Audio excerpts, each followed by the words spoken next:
to demonstrate movement is to break it up.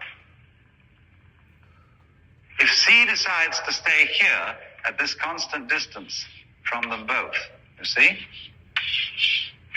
The only way they can change the situation is to break up this and for B to move out here.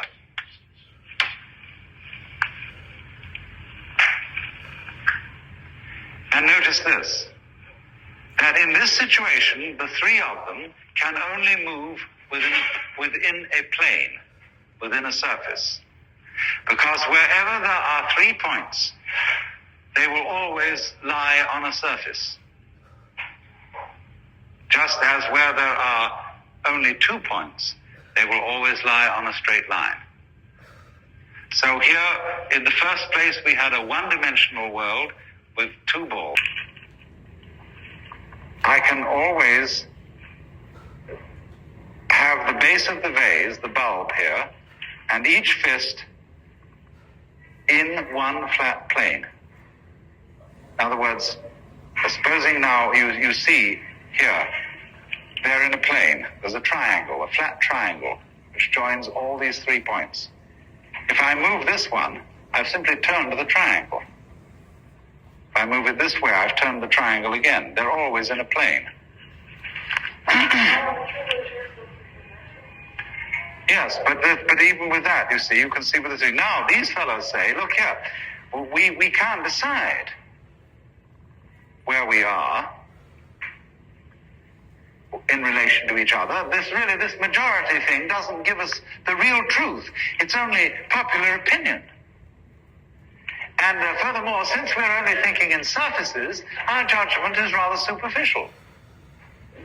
What we need is thinking in depth.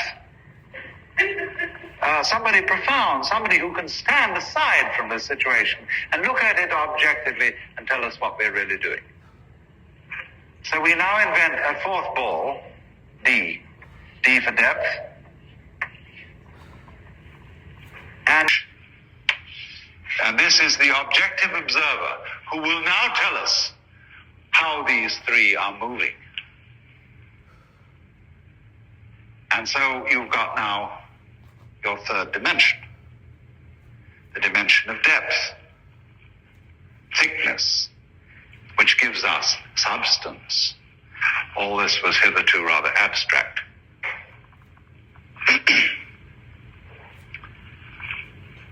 But problems keep cropping up. Because 3 dimensions aren't enough. This fellow D can tell us how these 3 are moving, A, B, and C. But it can't tell us when they're moving.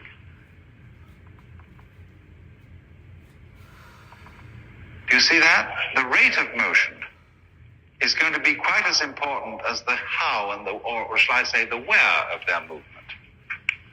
When do they do it? And so we're going to get a 4th dimension into the picture, which is not, however, a